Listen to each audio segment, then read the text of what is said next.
Criminal law, a branch of municipal law which defines crimes, treats of their nature and provides for their punishment. Characteristics of criminal law. General, the law is binding to all persons who reside in the Philippines. Territorial, the law is binding to all crimes committed within the national territory of the Philippines exception to territorial application. Instances enumerated under Article 2. 3. Prospective, the law does not have any retroactive effect. Exception to prospective application. When new statute is favorable to the accused. Effective repeal of penal law to liability of offender. Total or absolute, or partial or relative repeal. As to the effective repeal of penal law to the liability of offender, qualify your answer by saying whether the repeal is absolute or total or whether the repeal is partial or relative only. A repeal is absolute or total when the crime punished under the repealed law has been decriminalized by the repeal. Because of the repeal, the act or omission which used to be a crime is no longer a crime. An example is Republic Act No. 7363, which decriminalized subversion. A repeal is partial or relative when the crime punished under the repealed law continues to be a crime in spite of the repeal. This means that the repeal merely modified the conditions affecting the crime under the repealed law. The modification may be prejudicial or beneficial to the offender. Hence, the following rule. Consequences if repeal of penal law is total or absolute. 1. If a case is pending in court involving the violation of the repealed law, the same shall be dismissed, even though the accused may be a habitual delinquent. 2. If a case is already decided and the accused is already serving sentence by final judgment, if the convict is not a habitual delinquent, then he will be entitled to a release unless there is a reservation clause in the penal law that it will not apply to those serving sentence at the time of the repeal. But if there is no reservation, those who are not habitual delinquents, even if they are already serving their sentence, will receive the benefit of the repealing law. They are entitled to release. If they are not discharged from confinement, a petition for habeas corpus should be filed to test the legality of their continued confinement in jail. If the convict, on the other hand, is a habitual delinquent, he will continue serving the sentence in spite of the fact that the law under which he was convicted has already been absolutely repealed. This is so because penal laws should be given retroactive application to favor only those who are not habitual delinquents. Consequences if repeal of penal law is partial or relative. 1. If a case is pending in court involving the violation of the repealed law, and the repealing law is more favorable to the accused, it shall be the one applied to him.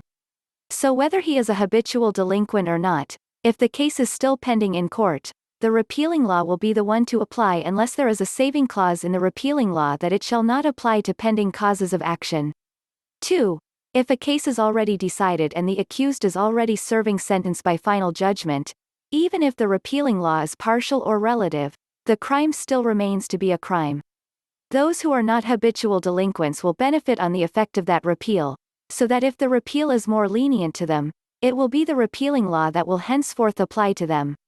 Under Article 22, even if the offender is already convicted and serving sentence, a law which is beneficial shall be applied to him unless he is a habitual delinquent in accordance with Rule 5 of Article 62.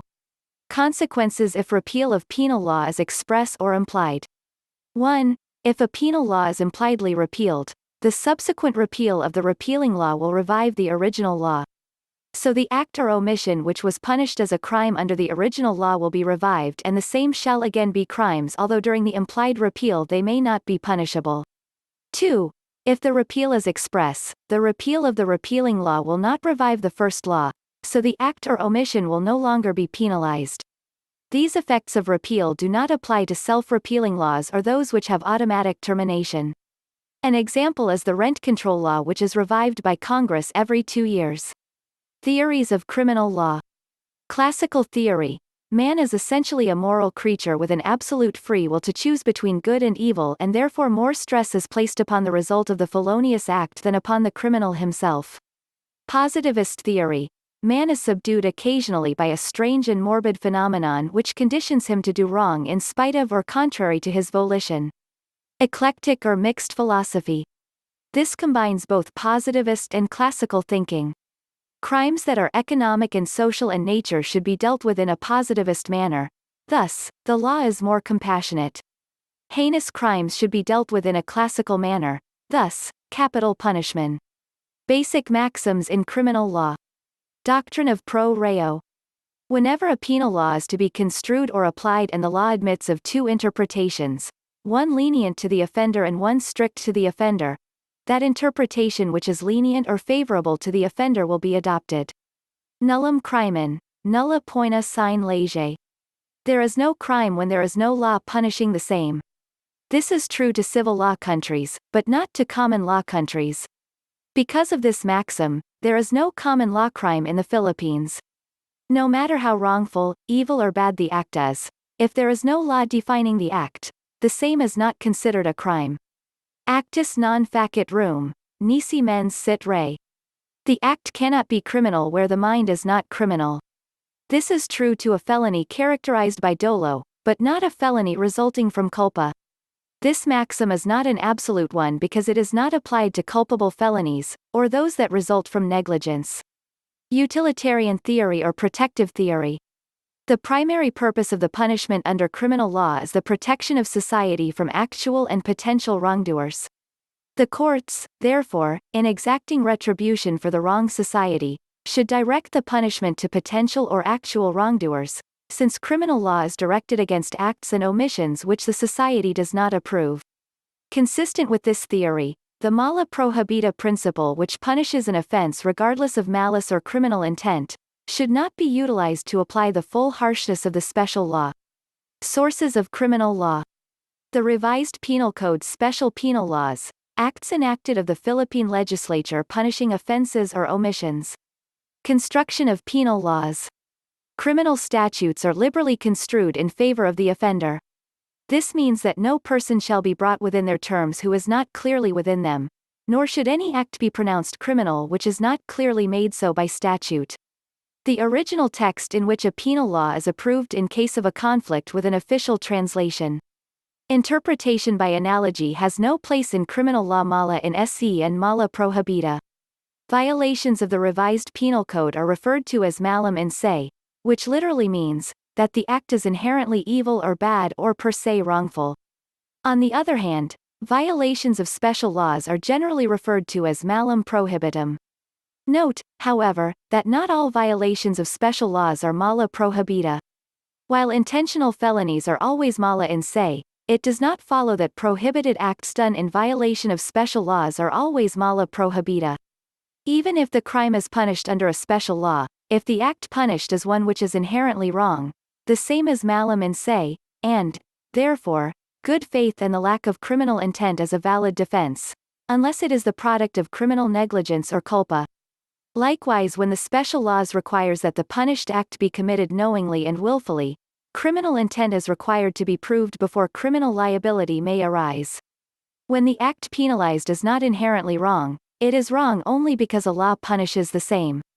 Distinction between crimes punished under the Revised Penal Code and crimes punished under special laws. 1. As to moral trait of the offender. In crimes punished under the Revised Penal Code, the moral trait of the offender is considered.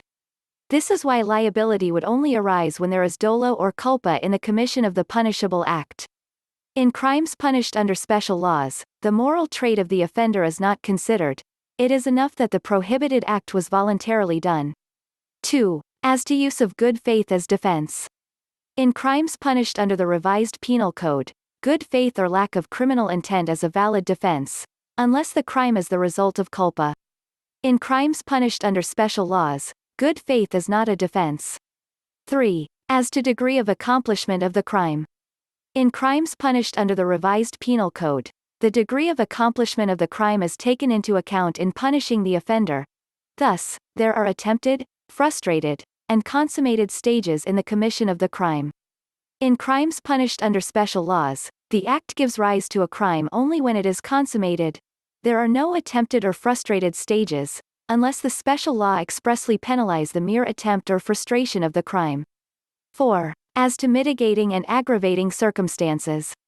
In crimes punished under the Revised Penal Code, mitigating and aggravating circumstances are taken into account in imposing the penalty since the moral trait of the offender is considered. In crimes punished under special laws, Mitigating and aggravating circumstances are not taken into account in imposing the penalty. 5. As to degree of participation. In crimes punished under the Revised Penal Code, when there is more than one offender, the degree of participation of each in the commission of the crime is taken into account in imposing the penalty. Thus, offenders are classified as principal, accomplice and accessory.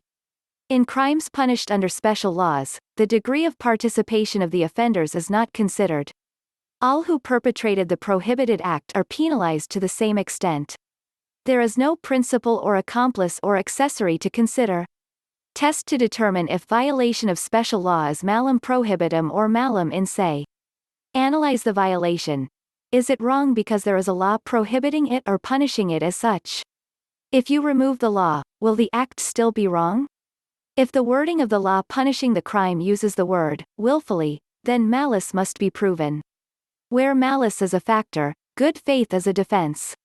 In violation of special law, the act constituting the crime is a prohibited act. Therefore culpa is not a basis of liability, unless the special law punishes an omission. When given a problem, take note if the crime is a violation of the Revised Penal Code or a special law.